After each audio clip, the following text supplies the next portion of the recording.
Agatha Christie, The Witness for the Prosecution, Part 1. The Witness for the Prosecution was first published in the USA as Straight Your Hands in Flint's Weekly, January 31st, 1925. Mr. Mayherne adjusted his pince-nez and cleared his throat with a little dry-as-dust cough that was wholly typical of him. Then he looked again at the man opposite him, the man charged with a wilful murder. Mr. Mayherne was a small man, precise in manner, neatly, not to say foppishly dressed, with a pair of very shrewd and piercing grey eyes. By no means a fool. Indeed, as a solicitor, Mr. Mayherne's reputation stood very high. His voice, when he spoke to his client, was dry but not unsympathetic. "I must impress upon you again that you are in very grave danger, and that the utmost frankness is necessary." Leonard Vole, who had been staring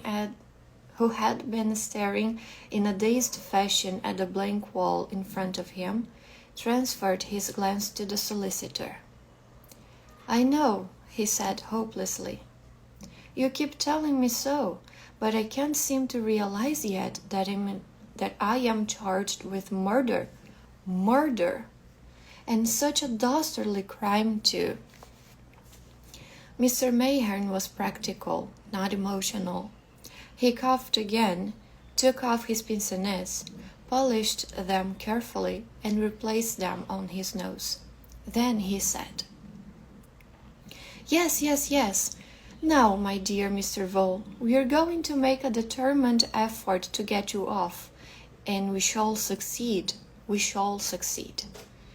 But I must have all the facts. I must know just how damaging the case against you is likely to be. Then we can fix upon the best line of defense." Still the young man looked at him in the same dazed, hopeless fashion. To Mr. Mayherne the case had seemed black enough, and the guilt of the prisoner assured. Now for the first time he felt a doubt. "You think I'm guilty," said Leonard Vole in a low voice. "But by God, I swear I'm not. It looks pretty black against me, I know that. I'm like a man caught in a net. The meshes of it all around me entangle me whichever way I turn. But I didn't do it, Mr. Mayherne. I didn't do it." In such a position, a man was bound to protest his innocence. Mr. Mayherne knew that. Yet, in spite of himself, he was impressed. It might be, after all, that Leonard Vole was innocent. "You are right, Mr. Vole," he said gravely. "The case does look very black against you. Nevertheless, I accept your assurance. Now, let us get to the facts. I want you to tell me in your own words exactly how you came to make the acquaintance of Miss Emily French." "It was one day in Oxford Street.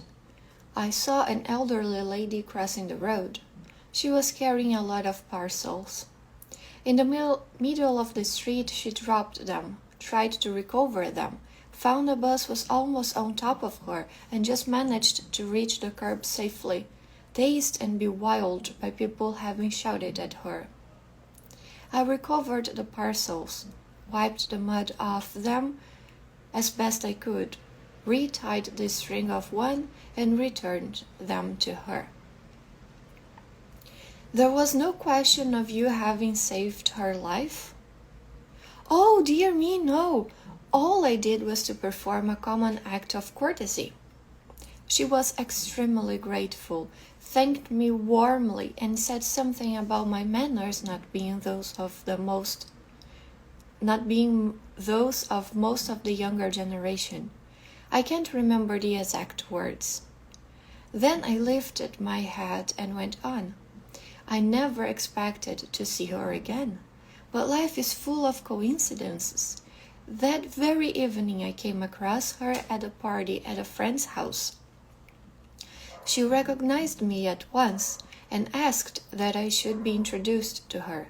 I then found out that she was a Miss Emily French and that she lived at Cricklewood. I talked to her for some time.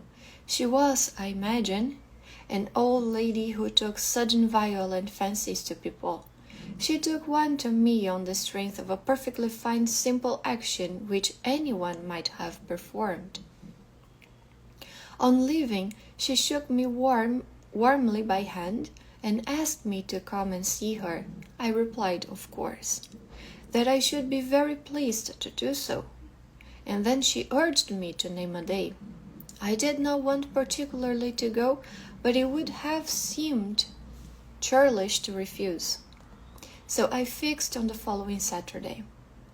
After she had gone, I learned something about her from my friends, that she was rich, eccentric, lived alone with one maid and owned no less than 8 cats.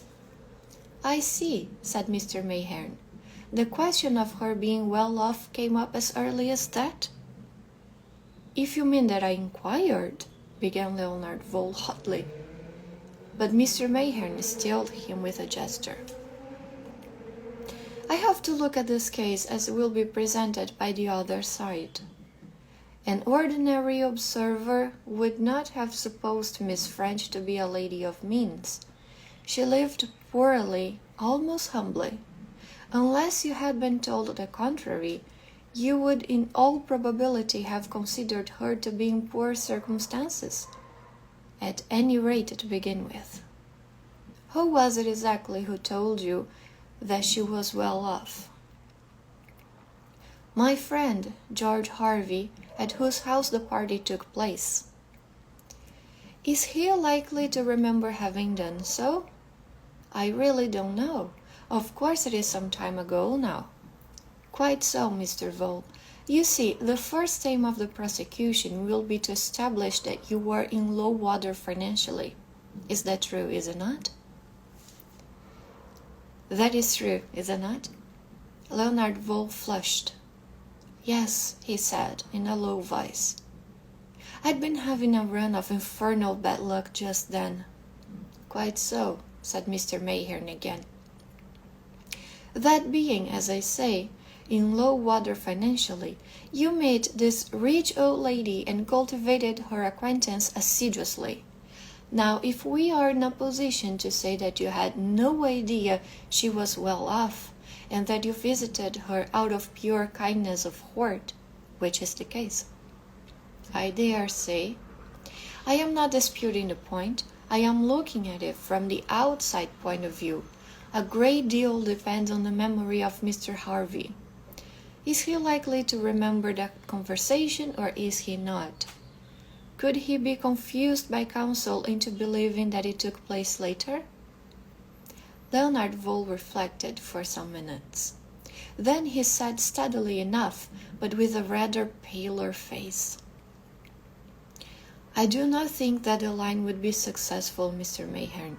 Several of those present heard this remark, and 1 or 2 of them chaffed me about the conquest of a rich old lady. The solicitor endeavored to hide his disappointment with a wave of hand. Unfortunately, he said, but I congratulate you upon your plain speaking, Mr. Vole. It is to you I look to guide me. Your judgment is quite right. To persist in the line I spoke of would have been disastrous. We must leave that point. You made the acquaintance of Miss French. You called upon her. The acquaintanceship progressed. We want a clear reason for all this. Why did you, a young man of 33, good-looking, fond of sport, popular with your friends, devote so much time to an elderly woman with whom you could hardly have anything in common? Leonard Vole flung out his hands in a nervous gesture. I can't tell you. I really can't tell you. After the first visit, she pressed me to come again, spoke of being lonely and unhappy. She made it difficult for me to refuse.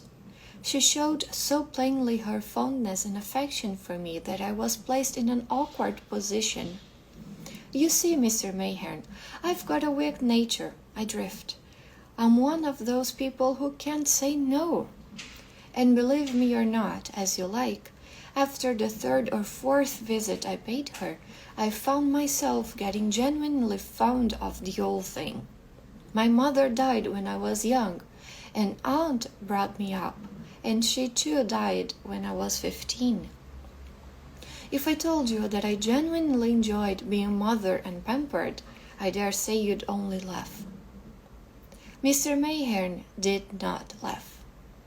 Instead, he took off his pince-nez again and polished them, always a sign with him that he was thinking deeply. I accept your explanation, Mr. Vole, he said at last. I believe it to be psychologically probable. Whether a jury would take that view of it is another matter. Please continue your narrative. When was it that Miss French first asked you to look into her business affairs? After my third or fourth visit to her. She understood very little of money matters and was worried about some investments. Mr. Mayhern looked up sharply. Be careful, Mr. Vole. The maid, Janet Mackenzie, declares that her mistress was a good woman of business and transacted all her own affairs, and this is borne out by the testimony of her bankers. I can't help that, said Vole earnestly. That's what she said to me. Mr. Mayhern looked at him for a moment or two in silence. Though he had no intention of saying so, his belief in Leonard Vole's innocence was at that moment strengthened. He knew something of the mentality of elderly ladies. He saw Miss French infatuated with a good-looking young man, hunting about for pretexts that should bring him to the house. What more likely than that she should plead ignorance of business and beg him to help her with her money affairs? She was enough of a woman of the world to realize that any man is slightly flattered by such an admission of his superiority. Leonard Vole had been flattered. Perhaps, too, she had not been averse to letting this young man know that she was wealthy. Emily French had been a strong-willed old woman, willing to pay her price for what she wanted.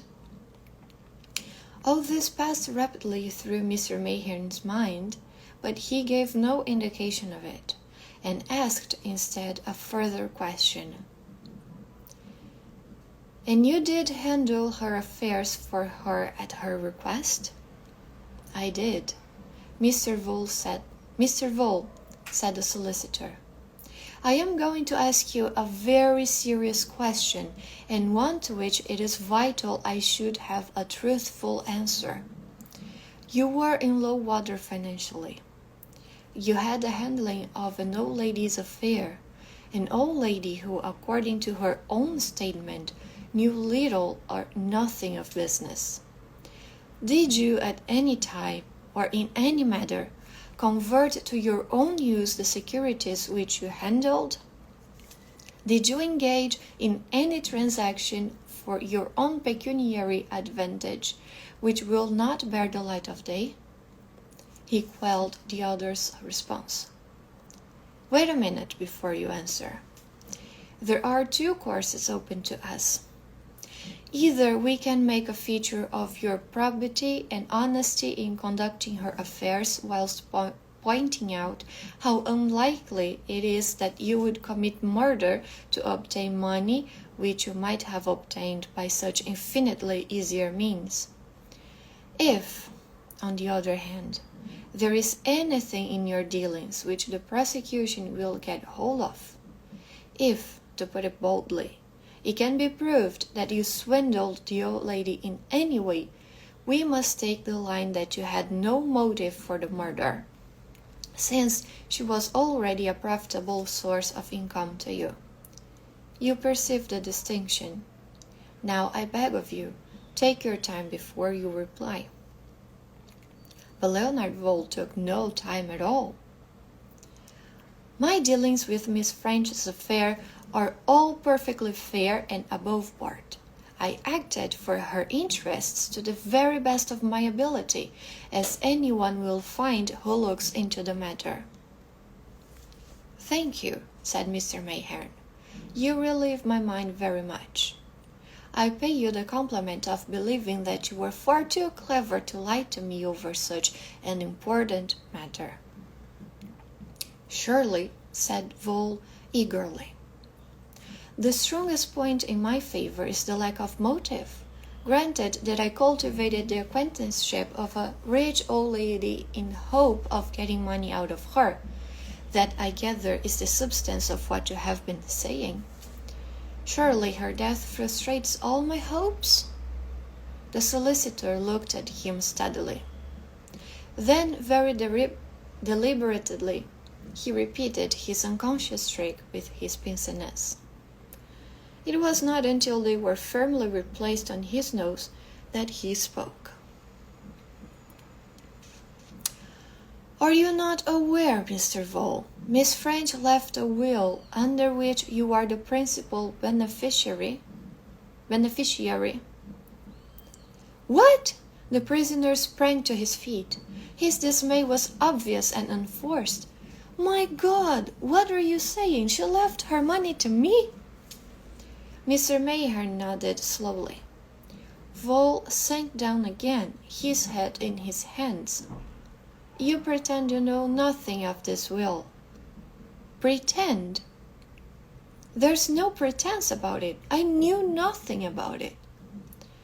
"What would you say if I told you that the maid, Janet Mackenzie, swears that you did know? That her mistress told her distinctly that she had consulted you in the matter and told you of her intentions?" "Say that she's lying. No, I go too fast. Janet is an elderly woman. She was a faithful watchdog to her mistress, and she didn't like me. She was jealous and suspicious.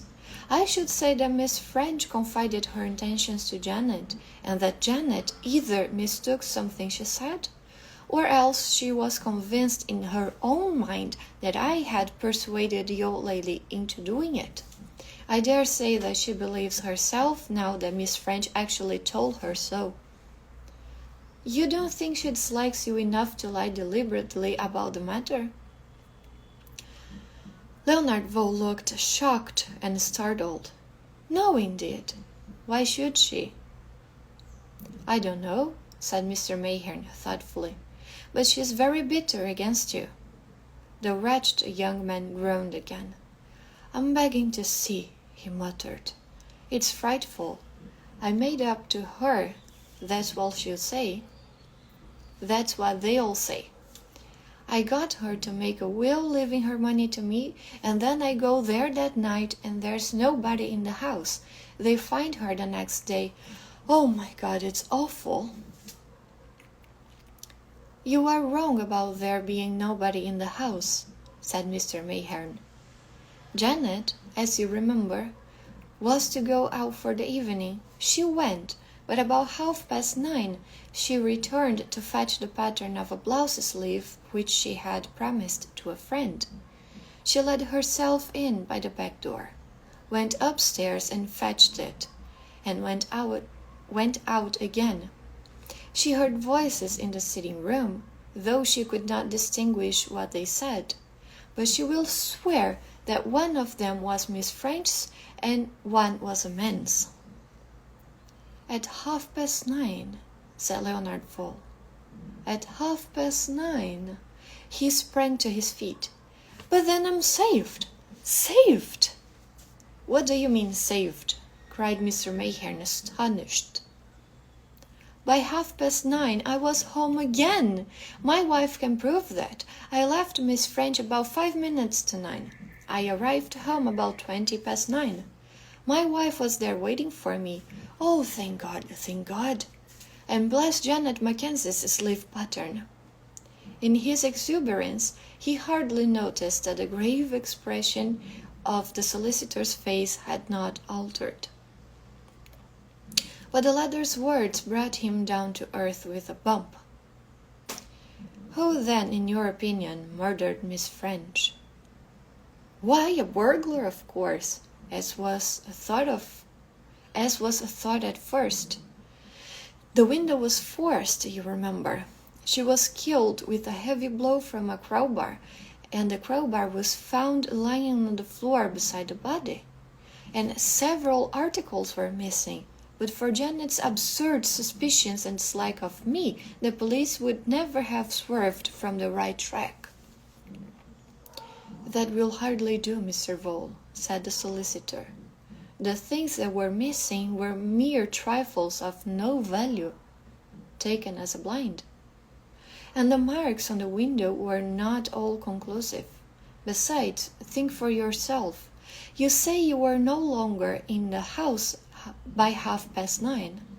Who, then, was the man Janet heard talking to Miss French in the sitting room? She would hardly be having an amicable conversation with a burglar? No, said Vole. No. He looked puzzled and discouraged. But anyway, he added with reviving spirit, it lets me out. I've got an alibi. You must see Romaine, my wife, at once. Certainly, acquiesced the lawyer. I should already have seen Mrs. Vole, but for her being absent when you were arrested. I wired to Scotland at once, and I understand that she arrives back tonight. I am going to call upon her immediately I leave here. Vole nodded, a great expression of satisfaction settling down over his face. Yes, Romaine will tell you. My God, it's a lucky chance, that. Excuse me, Mr. Vole, but you are very fond of your wife? Of course. And she of you? Romaine is devoted to me. She'd do anything in the world for me. He spoke enthusiastically, but the solicitor's heart sank a little lower. The testimony of a devoted wife, would it gain credence? Was there anyone else who saw you return at 9:20? A maid, for instance? We have no maid. Did you meet anyone in the street on the way back? Nobody I knew. I rode part of the way in a bus. The conductor might remember. Mr. Mayherne shook his head doubtfully. There is no one, then, who can confirm your wife's testimony? No, but it is unnecessary, surely? I dare say not, said Mr. Mayherne hastily. Now there's just one more thing. Did Miss French know that you were a married man? Oh, yes. Yet you never took your wife to see her. Why was that? For the first time, Leonard Vole's answer came halting and uncertain. Well, I don't know. Are you aware that Janet Mackenzie says her mistress believed you to be single and contemplated marrying you in the future? Vole laughed. Absurd. There was 40 years difference in age between us. It has been done, said the solicitor drily. The fact remains. Your wife never met Miss French? No. Again the constraint.